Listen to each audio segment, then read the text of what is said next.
ஒரு 8 வயது உள்ள சிறுமி தயங்கி தயங்கி அந்த மருந்து கடையை நெருங்கினாள். கடைக்காரர் வேற ஒருவருடன் சுவாரஸ்யமாக பேசிக் கொண்டிருந்தார். அங்கிள் அங்கிள், என்னம்மா? கடைக்காரர் பரிவுடன் கேட்டார்.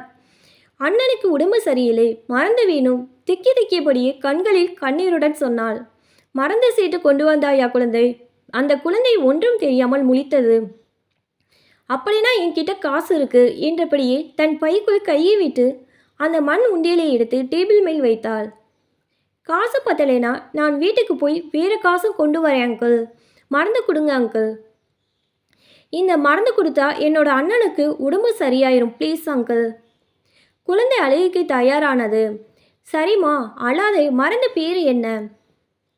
குழந்தை மென்று விழுங்கி சொன்னது, மெரிக்கல். கடைக்காரருக்கு ஒன்றும் புரியவில்லை. மீண்டும் கேட்டார்.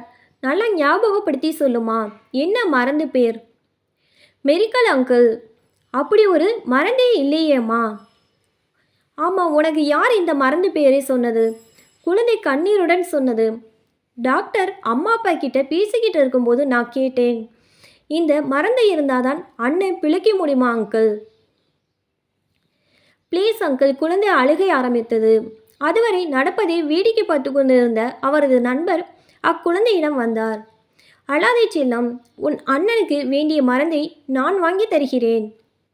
முதலில் உங்கள் வீட்டுக்கு போய் உங்கள் அண்ணனை பார்க்கலாம், அப்புறம் நானே மறந்து கொண்டு வருகிறேன் என்று அந்த பெண்ணை கையை பிடித்து அவள் வீட்டுக்கு கூட்டி சென்றார்.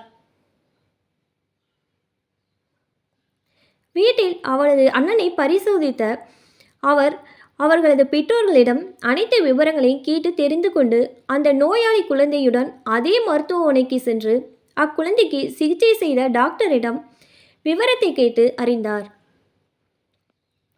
அக்குழந்தைக்கு இருதயத்தில் 5 இடங்களில் பிளாக் இருப்பதாகவும் அறுவை சிகிச்சைக்கு 5 லட்சம் மேல் செலவாகும் என்று டாக்டர் சொல்ல, அதற்கு அந்த நண்பர், டாக்டர் நானும் ஒரு டாக்டர் தான், இருதய சிகிச்சை நிபுணர். அமெரிக்காவில் ஒரு பிரபல மருத்துவமனையில் தலைமை மருத்துவராக வேலை செய்கிறேன். விடுப்பில் வந்துள்ளேன். உங்களுக்கு ஆட்சேபனை இல்லை என்றால் இந்த குழந்தையின் அறுவை சிகிச்சையை நான் உங்கள் உதவியுடன் செய்யலாமா? மருத்துவ செலவை முழுவதும் நானே ஏற்றுக்கொள்கிறேன். அறுவை சிகிச்சை வெற்றிகரமாக முடிந்தது. பெற்றவர்கள் கண்ணீர் மறுக்க, இறைவன்தான் உங்கள் ரூபத்தில் வந்து என் குழந்தையை காப்பாற்றினார் என்று கூற, அதற்கு மருத்துவர், இதற்கு மூல காரணமே உங்கள் பெண் குழந்தையின் தூய்மையான அன்புதான் காரணம். டாக்டர், உங்களிடம் ஏதாவது மிராக்கள் நடந்தாதான் உண்டு என்று சொன்னதை குழந்தை அந்த மிராக்கள் என்ற வார்த்தையை மறந்துதான் என்று நினைத்து என் நண்பனின் மருந்து கடைக்கு வந்து தான் மூல காரணம்.